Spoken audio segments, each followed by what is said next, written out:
Salut à toi développeur, développeuse et bienvenue dans cette nouvelle vidéo consacrée à GitHub. Alors dans cette vidéo, on va voir de manière très simple qu'est-ce que c'est GitHub, en quoi est-ce que c'est comparable à un réseau social que tu connais comme Facebook, Twitter ou Instagram, et également on va voir quelques fonctionnalités qu'on utilise assez souvent dans GitHub. Alors c'est parti.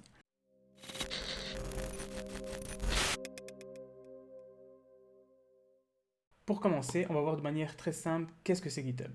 Alors pour ça, hop, on est parti. Alors GitHub, c'est quoi? GitHub, dis-toi, donc on commence comme dans la série Git. Donc si tu n'as pas vu la série précédente Git sur Git, je te conseille vivement d'aller la voir parce que c'est un prérequis pour pouvoir suivre avec GitHub. Donc sur GitHub, on a commencé en étant développeur. Donc quand tu es développeur, tu travailles sur ton ordinateur, etc. Donc qu'est-ce que tu fais? On a vu qu'il y avait des repos distants. GitHub, c'est une plateforme qui va te permettre de créer des repositories distants. Donc ici, on voit qu'on peut créer des repos qui sont privés, vu le petit cadenas que tu as là. Et également, à ce moment-là, créer du compte sur son PC et pouvoir uploader ce code, l'héberger sur la plateforme GitHub. Alors, comme pour avec Git, quand on a un remote distant, ça sert à quoi? Ça sert à pouvoir travailler en collaboration avec des collègues à qui on va donner le lien, à qui on va donner accès via la plateforme GitHub pour que eux également puissent prendre ce code, travailler dessus et collaborer. Sur GitHub, on peut également créer des repos publics. Donc, ces repositories publics, à quoi servent-ils? Disons que si je veux créer du code open source, c'est quoi du code open source? C'est du code sur lequel tout le monde va contribuer, qui est en général gratuit. Donc, comme VS Code, c'est un produit open source, c'est-à-dire qu'il est gratuit. Donc, ici, je vais pouvoir créer du code, l'héberger sur mon repository. Et l'avantage qu'il soit public, c'est qu'à ce moment-là, je vais pouvoir travailler avec tout plein de développeurs qui vont pouvoir collaborer et ajouter une valeur ajoutée à mon code et ainsi travailler comme ceci. Donc ça, c'est la première partie pour voir de manière assez simple qu'est-ce que c'est GitHub. Donc dans la deuxième partie,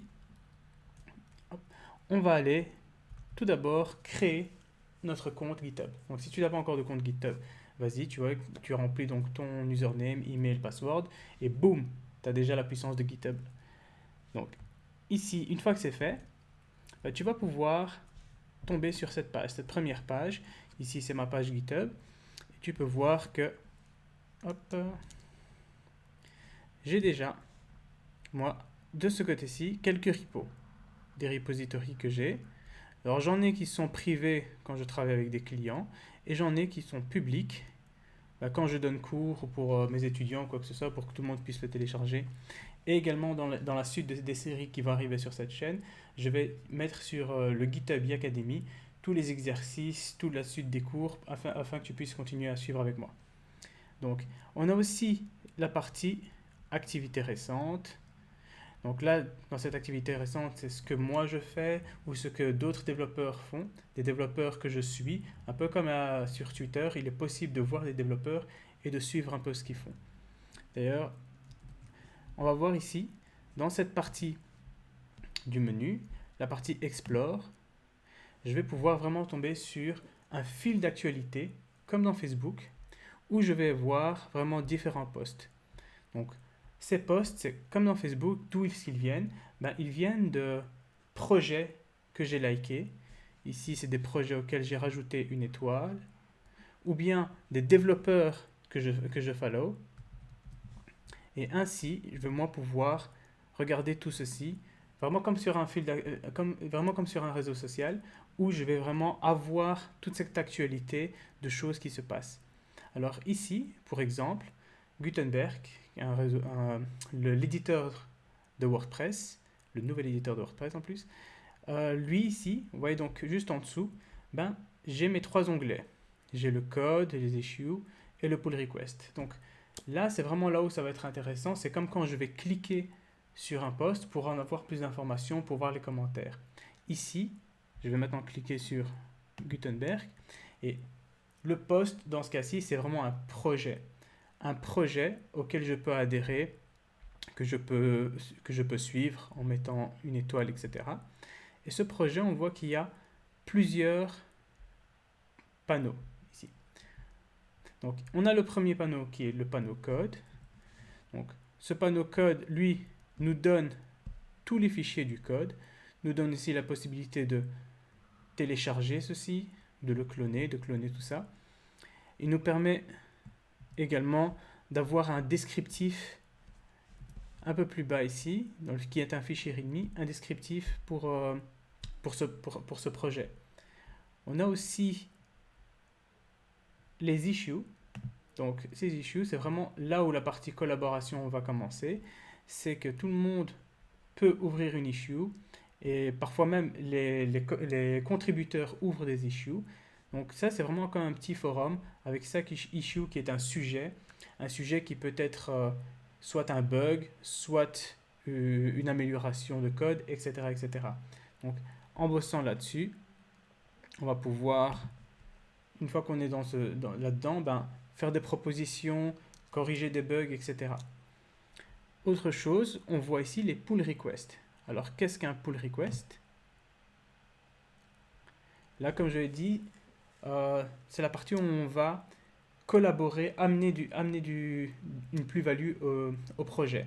Si je vois qu'il y a un bug sur Gutenberg, je peux, moi, forker, comme on dit dans le jargon, ici, faire un fork de ceci, de ce projet, c'est-à-dire je le duplique chez moi, je travaille dessus, et une fois que c'est fini, je vais faire une demande de merge. Donc c'est une demande pour que mes modifications soient rajoutées au projet principal pour que tout le monde puisse bénéficier de la correction du bug ou alors de nouvelles fonctionnalités que moi je veux mettre en place. Donc de manière très simple, GitHub, on peut voir que ça va nous permettre d'héberger du contenu, de partager du code, de collaborer sur différents projets. Également, il y a une partie réseau social où on peut vraiment suivre et se tenir au courant des dernières technologies, en tout cas des technologies que nous on aime, que l'on suit, ou bien même suivre certains développeurs. On peut aussi mettre sur GitHub avoir sur GitHub la possibilité de dire qu'on est available pour un job, c'est-à-dire disponible pour un job. Ouais, je parle anglais. Disponible pour un job. On va pouvoir mettre son propre portfolio online gratuitement via GitHub. Bref, il y a aussi la possibilité de faire le follow-up de projet.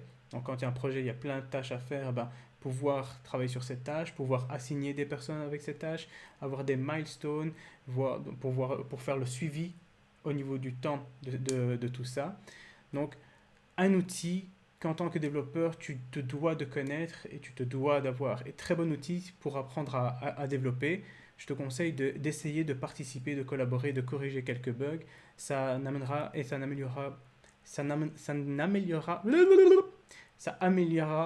améliorera beaucoup ton code. Voilà. Donc j'espère que tu as aimé cette vidéo. Je te dis à tout à l'heure pour la prochaine vidéo où on va vraiment rentrer un peu plus dans les fonctionnalités. On va tester et montrer un peu comment ça fonctionne pour vraiment passer du côté pratique. Donc, je te dis à la prochaine vidéo pour un nouvel upload de connaissances. Et d'ici là, teste bien. Ciao, ciao.